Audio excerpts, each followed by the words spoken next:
ಎಲ್ಲ ವ್ಯೂವರ್ಸ್ಗೂ ನಮಸ್ತೆ. ಇಲ್ಲಿ ನೋಡ್ರಿ, ಇದು ಅಡವಿ ಹಗಲಕಾಯಿ ಅಥವಾ ಕಾಡು ಹಗಲಕಾಯಿ, ಮಡಿವಾಳ ಹಗಲಕಾಯಿ ಅಂತೆಲ್ಲ ಅಂತಾರ.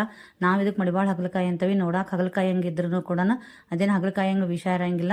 ಇದು ಬದ್ನಿಕಾಯಿ ಹಂಗೆ ಕಟ್ ಮಾಡಿದ ಪಲ್ಯ ಮಾಡಿದ್ರೆ ಆ್ಯಕ್ಚುಲಿ ಬೆಣ್ಣೆ ಹಂಗೆ ಭಾಳ ಸಾಫ್ಟಾಗಿ ರುಚಿ ಇರ್ತೈತಿ. ಇದು ಪಲ್ಯ ಹಗಲಕಾಯಿ ಅಂತ ಹೇಳಕ್ಕಷ್ಟೇ ಹೆಸರು. ಇದು ಭಾಳ ಟೇಸ್ಟ್ ಇರ್ತೈತಿ, ವಿಷ ಏನಿರಂಗಿಲ್ಲ. ಹಂಗೆ ಒಂದು ಬಾಳ್ಗೆ ಇಟ್ಟು ಸಾಸಿವೆ ಜೀರಿಗೆ ಈರುಳ್ಳಿ ಒಗ್ಗರಣೆ ಕೊಟ್ಟು ಹಸಿ ಖಾರ ಹಾಕಿ ಉದ್ದುದ್ದಾಗೆ ಹೆಚ್ಚಿ ಹಾಕಿಬಿಟ್ರೆ ಭಾಳ ಚಲೋ. ಇದು ಶ್ರಾವಣದಾಗ ಅಷ್ಟೇ ಸಿಗ್ತೈತಿ. ಇದು ಮತ್ತು ಯಾವಾಗೂ ಸಿಗಂಗಿಲ್ಲ. ಇದನ್ನು ಒಂದ್ಸಲ ಲೈಫಲ್ಲಿ ಮಾಡ್ಕೊಂಡು ತಿನ್ನಬೇಕು ಶ್ರಾವಣದಾಗ ಪ್ರತಿ ವರ್ಷ ಅಂತಂದೇಳಿ ಮಾರೋರೆಲ್ಲ ಹೇಳ್ತಾರೆ. ಇದು ಬಿತ್ತಿದ್ರು ಕೂಡ ಬೆಳೆಯಂಗಿಲ್ಲ, ಬಿತ್ತಿದವ್ರಿಗೆ ಇದು ಪ್ರಾಣ ಅಪಾಯ ಐತಿ ಅಂತಂದು ಹೇಳಿ ತಂದು ಮಾರೋರೆಲ್ಲ ಹೇಳ್ತಾರೆ. ಹಾಗಾದ್ರೆ ನೀವ್ಯಾಕೆ ತಡ ಮಾಡ್ತೀರಿ? ಸ್ವಲ್ಪ ಕಾಸ್ಟ್ಲಿ ಅಷ್ಟೇ ಇದು. ಈಗೆಲ್ಲ ಸಿಗ್ತತಿ. ಇನ್ನು ಶ್ರಾವಣ ಮುಗೀತು, ನಿಯರ್ ಮುಗ್ದತ್ತಲ್ಲ, ಅದಕ್ಕೆ ಸಿಗ್ತತಿ. ಹೋಗಿ ತಗೊಂಬಂದು ಮಾಡಿ ಹೇಗಿದೆ ಅಂತ ಹೇಳಿ. ಹಾಗೆ ಲೈಕು, ಕಮೆಂಟು, ಶೇರು ಮತ್ತು